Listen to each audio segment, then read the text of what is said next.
to repair your toilet. Hi, I'm Ben with Rescue Plumbing, and I'm here to rescue your toilet repair. Every single toilet in existence today will have to be repaired at some point.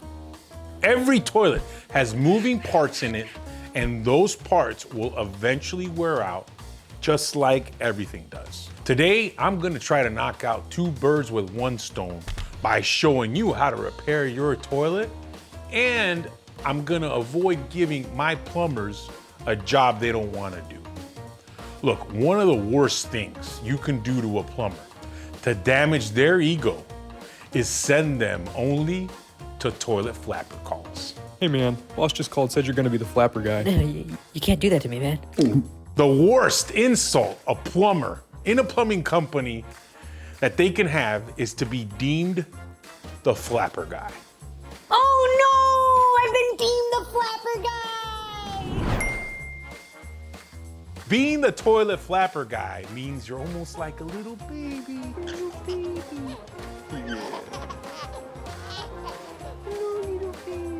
Little helpless baby. You can't do anything. You can't even repair a toilet. Oh, let's send you the flapper calls. Look, any person can repair a toilet by replacing the flapper device in the toilet. It is the easiest thing to do. The first thing we need to find out when repairing a toilet is if the flapper is the problem and that's what's bad. To find out if the flapper is the cause of your toilet problem, you need a little food coloring. Get a small bottle of the food coloring from the grocery store and pour a couple of drops in the toilet tank and do not flush it. Wait a few minutes, go have a sandwich, take a lunch break, come back to the toilet. Now, if you see food coloring in the bowl, your flapper's bad and needs to be replaced. For all the people that don't know, let's explain what a toilet flapper is. It's this device right here. This device right here sits in the bottom of your toilet tank. Every time you pull on your toilet handle, it releases water from the tank to the bowl. The flapper is this rubbery plastic thingy that lodges itself right there in between the tank and the bowl. The flapper, it acts like a gasket. It creates a seal, a watertight seal.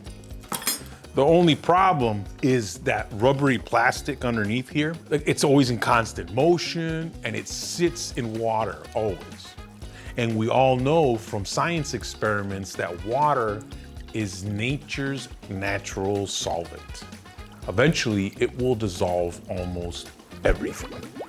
Water will eventually wear away this flapper right here, and then the toilet malfunctions.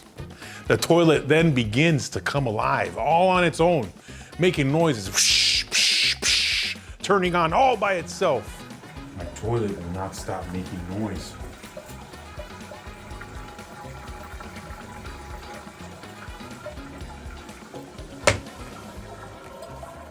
But don't worry, don't get scared. It's not a ghost flushing your toilet. It's just the toilet flapper has degraded and it needs to be replaced. That's why the toilet flushes all by itself. Every person who owns a toilet should have an extra flapper for their toilet for when it wears out. They should have it on hand because typically the flappers right now, from my experience, they're only lasting like 1 to 3 years at the most. If you want to be proactive, buy your flapper, have it in your house underneath your cabinet or something. If you need to find the number of the flapper for the hardware store to find it, you can find it right underneath your toilet lid. Somewhere there it's imprinted in the lid. And then go to the hardware store and they'll usually have it written on the back. Now that you know how to figure out your flapper, what it is, let's show you how to replace it. First you gotta take off the tank lid, and we got this flapper here. As you see, I've already kind of disconnected the flapper. The reason I did that is this toilet's a little bit old. Whenever you got a toilet that's past 5, 6 years old, even if you don't have an old toilet, you got to be real careful when you take out these flappers when they're hard like this. Even when they're not hard, when they're rubber, they can get hard. These ears back here tend to flap off. What I really did is I sprayed the hell out of it with WD-40 and then I unclipped it off. So the way you clip it and unclip it, you always support the ear from underneath. You got to be real careful not to break those ears, because if you break these ears, you're gonna have to almost replace the toilet or replace the tank. So those ears are very important. And then you got to take the clip off the toilet handle. So look at this thing, how it failed. So this was making that seal.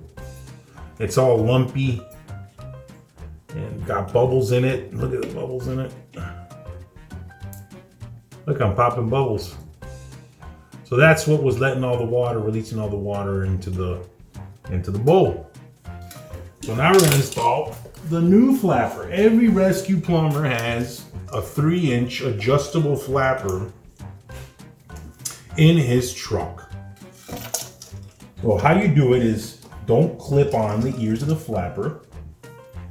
And what you do is you just set it on there. And then you take this little piece here and you measure.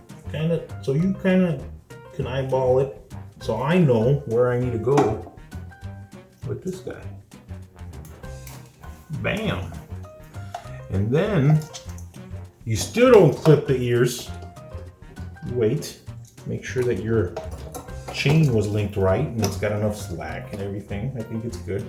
Now when you're clipping the ears, you're clipping the flapper in, you got to put your finger underneath it so you don't break it, because they tend to break.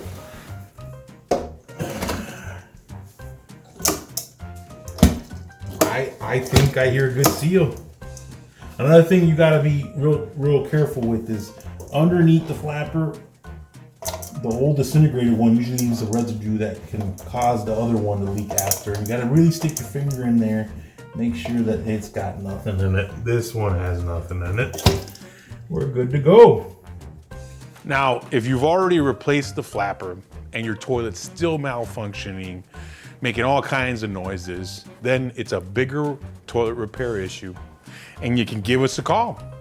We'll send you out a licensed plumber to figure out the bigger toilet repair issue.